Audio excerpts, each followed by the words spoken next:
Pocos autos populares deben ser tan icónicos como el Fiat 600, Fitito o La Bolita, como tantas veces ha sido tan cariñosamente apodado. En la Argentina y en gran parte de Latinoamérica, prácticamente cualquier persona mayor de 40 años tiene su historia con un 600, haya sido propio de sus padres o el de un amigo. En España, su hermano, producido bajo la marca SEAT, fue uno de los autos que representó el tan llamado milagro español de la década de los 60. Hoy en día, aunque la mayor parte del prestigio a nivel global se lo haya llevado el 500 o 500, con quien muchas veces se lo confunde, no quedan dudas de que el 600 es un clásico y un auto que restaurado y en perfecto estado puede generar más atención y sonrisas en la calle que muchos otros más potentes o más caros. Un fenómeno que ocurre también con otros autos similares como el Volkswagen Escarabajo o el Mini original. En cualquier caso, el 600 tiene historia como para escribirse un documental tanto desde el punto de vista de su evolución como modelo como de su significancia en la sociedad latinoamericana,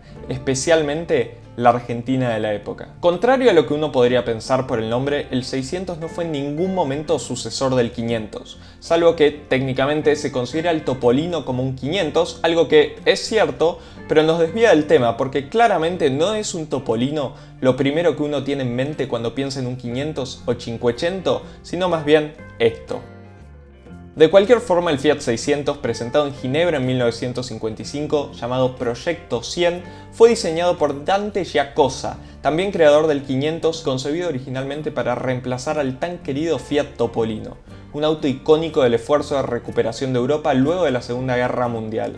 El nombre hace alusión a la cilindrada con la que venía originalmente, 633 centímetros cúbicos, aunque luego haya utilizado motores bastante más grandes. En comparación, el Fiat 500, lanzado 2 años después, en 1957, era un poco más pequeño en dimensiones y llevaba un motor de menor cilindrada y solo 2 cilindros en lugar de 4 como el 600. Además, el modelo más pequeño era refrigerado por aire. Fiat no tenía grandes expectativas de ventas, o más bien no sabía qué esperar. Reemplazar al Topolino de motor delantero por un vehículo con un diseño que lo hacía parecer aún más pequeño, con motor trasero, era complicado y jugado.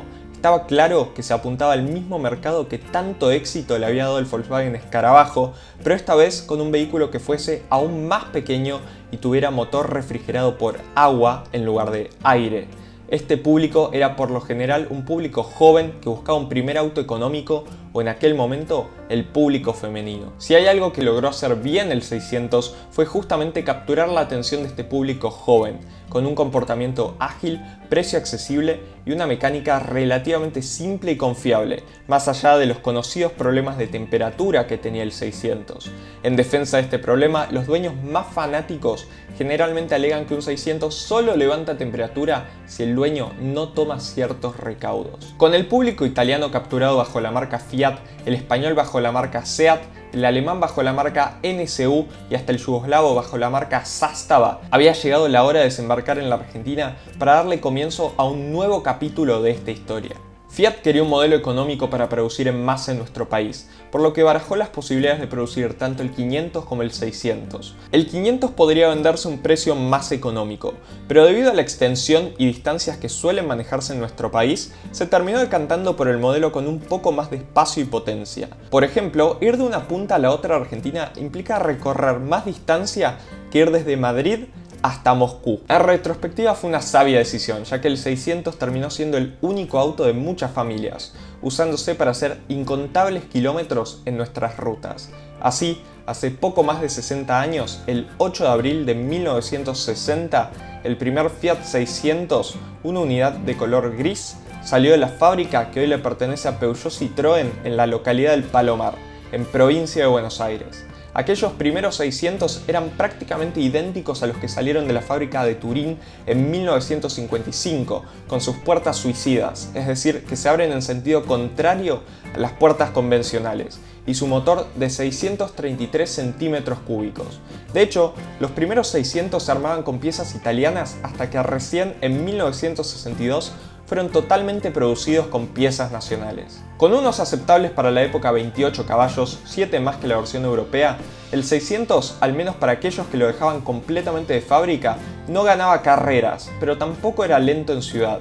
Luego, en 1962, vino la primera actualización para el mercado argentino, el Fiat 600D, que esta vez agrandaba el motor a 767 centímetros cúbicos y aumentaba la potencia a 32 caballos. Puede sonar a poco, pero 4 caballos adicionales en un auto del peso del 600 realmente hacían diferencia. Sin embargo, cuanto más grande, pesado y potente se ponía el motor, más acrecentaba la tendencia al sobreviraje característica del 600, algo que para un joven claramente sumaba puntos en manejo, pero hacía al auto un poco más nervioso en caso de cambios de dirección bruscos.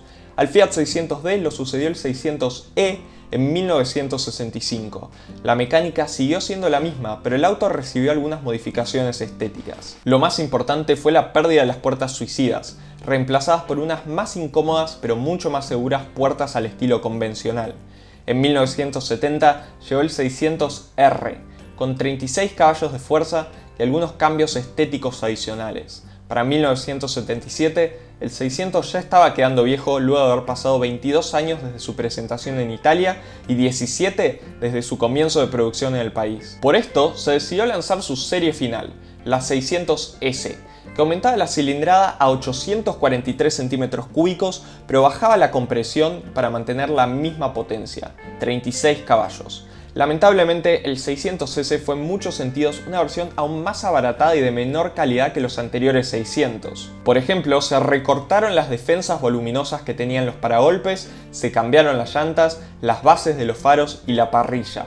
Los aros de las ópticas, que hasta entonces eran metálicos, pasaron a ser de plástico. Incluso se removió el encendedor para cigarrillos. En su lugar se colocó el botón para el zapito de los limpiaparabrisas. En 1982, tras producir más de 300.000 unidades, la producción del Fitito terminó en la Argentina. Un dato de color: el último 600 fue sorteado entre los periodistas que cubrieron este último evento, siendo ganado por Eduardo Pérez Trigás, conocido por cubrir automovilismo.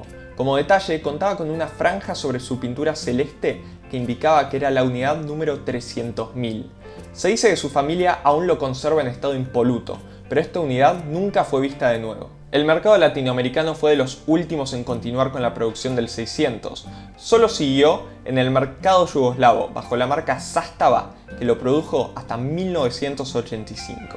El mercado italiano vio también la producción del 600 Multipla, la versión familiar del 600 tradicional, e incluso la Argentina vio fabricadas bajo licencia de la marca Sisitalia algunas unidades de la Sisitalia Weekend, que era como un Multipla pero furgón. Abarth, la empresa preparadora italiana que en aquel momento era independiente de Fiat, también hizo su magia para crear versiones de hasta 64 caballos basadas en el 600. Hoy el Fitito es sin dudas un clásico, siendo cada vez más restaurados y viendo sus valores en el mercado de usados subir más y más. Lejos está de alcanzar el nivel de culto que pueden tener el Mini o el Escarabajo, pero estoy seguro que en los corazones y las memorias de muchos de los que ven este video, la Bolita es el auto de culto que supera a todos. Aunque el 600 no haya tenido en su mercado original italiano la popularidad que sí tuvo el 500, el reconocimiento que tuvo en otros mercados como el argentino o el español no es menor, transformándolo en un auto que se distingue automáticamente en las calles de las ciudades de estos países. En 8 minutos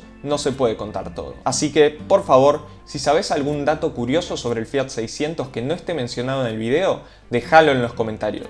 Si te gustó este video, no te olvides de ponerle me gusta, comentar y suscribirte para más contenido del canal. Hasta luego.